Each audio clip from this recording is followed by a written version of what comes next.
একজন মানুষের সাথে ভালো সম্পর্ক থাকলে যে তাকে আপনি চিনে ফেলেন এরকমটা কখনোই নয়।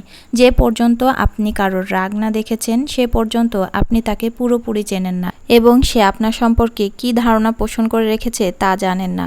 সামাজিক সৌজন্য, সম্পর্ক টিকিয়ে রাখার চেষ্টা কিংবা ভদ্রতার মুখোশ পরে অনেক কিছু চেপে রাখে, কিন্তু মনের গভীরে জমে থাকা সেই না বলা কথাগুলো একসময় ফেটে পড়ে রাগের মুহূর্তে।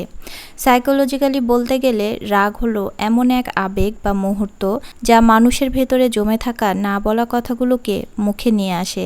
রাগের সময় মানুষ এমন অনেক কিছু বলে ফেলে যা সে কখনো ইচ্ছাকৃতভাবে বলতো না, কারণ রাগের সময় তখন তার চিন্তার ফিল্টার কাজ করে না।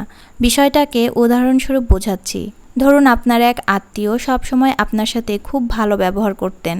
হঠাৎ একদিন একটা তুচ্ছ বিষয়ে রেগে গিয়ে বলে উঠলেন, তোমার মা বাবাই তো ভালো না, তুমি কি এমন বড় কিছু হয়ে গেছো? এই কথাটা কি তখনই জন্ম নিল? না, এটা তার মনের মধ্যে অনেক আগে থেকেই ছিল।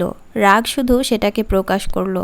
ধরুন একজন প্রেমিক তার প্রেমিকাকে সবসময় বোঝায় সে কতটা ভালো, কতটা সম্মানীয়, কিন্তু একদিন রাগের মাথায় বলে ফেলল, তুমি না থাকলেই ভালো হতো আমার জীবনে, তোমার জন্যই সব নষ্ট হয়ে গেছে।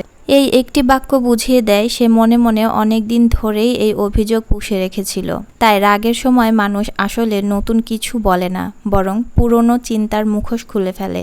আপনার সম্পর্কে কার কী ধারণা তা আপনি জানতে পারবেন না তার হাসিতে, যত্নে বা ভালো ব্যবহারে, কিন্তু বুঝতে পারবেন তখনই যখন সে আপনাকে রাগ দেখাবে, কারণ তখন সে মুখের ভদ্রতা ভুলে গিয়ে মনের সঞ্চিত বাস্তবতাগুলোকে প্রকাশ করে দেয়।